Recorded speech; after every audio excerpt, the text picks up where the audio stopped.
I think this point is important because it shows that Louis Cardinals manager Mike Shildt is putting his money where his mouth is, and walking the walk, so to speak. A few weeks back, I wrote something up on Shildt saying that having pitchers that fill individual roles isn't as important as simply having the best and most talented pitchers on the team. This motto was put to the test when the St. Louis Cardinals were deciding between John Brebbia and Webb to fill their final roster spot. Looking at the numbers and watching the games, it's obvious who is better in just about every way, yet it became a question, simply because Brebbia throws right-handed and Webb throws left-handed. The fact that this was even a discussion was infuriating to me.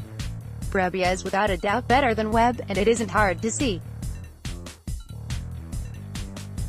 Webb's 2018 to 4.43 ERA, 5.08 FIP, 1.525 Webb's career, 4.76 ERA, 5.42 FIP, 1.588 WHIP. Brebbia's 2018 to 3.20 ERA, 3.02 FIP, 1.164 WHIP. Brebbia's career, 2.81 ERA, 3.58 FIP, 1.046 WHIP. This shouldn't be rocket science just because Webb is a lefty. https://t.co/DK Redbird Rants at FS Redbird Rants, March 22, 2019. For his career, Brebbia allows a .551 OPS versus righties and a .763 OPS versus lefties. Webb has allowed a .892 OPS versus righties and a .801 OPS versus lefties. It shouldn't even be a contest, honestly. Christian May Suzuki, at CMate1RT3N, March 22, 2019. Brebbia and Webb are just a year apart in terms of age, and both have 2 years in the league. The reason that Brebbia has pitched 102.1 innings and Webb just 28.1 is because Webb isn't good enough to be more than a lefty specialist, while Brebbia has been a serviceable reliever with a much better sample size. With these numbers, there's no real reason Brebbia shouldn't have won this spot. He's not only a better pitcher overall, but he has been more successful against left-handed batters than Webb, which essentially makes taking Webb over Brebbia objectively wrong.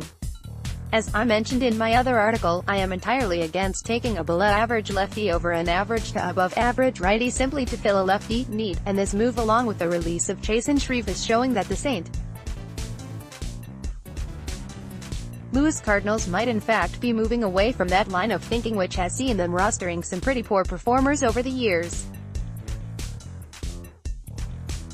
While this should have been a no-brainer, reports made it seem like the St. Louis Cardinals were having trouble choosing, with reporter Derek Gould making it seem like Brebbia and Webb were actually competing for the last roster spot, as seen in the wording of the tweet quoted above. The fact Gould believed that it was Brebbia versus Webb, the Cardinals may have just been waiting to keep the two pitchers focused. Or, old habits die hard, I guess. Want your voice heard? Join the Redbird Rants team. Write for us. Whatever the case may be, this move has shown me to have faith that Shildt's words will actually being put into practice with the St. Louis Cardinals roster. With a solid roster and a manager that is practicing what he preaches and putting the team in a position where they can succeed, this is as confident as I have been in the St. Louis Cardinals in a long time.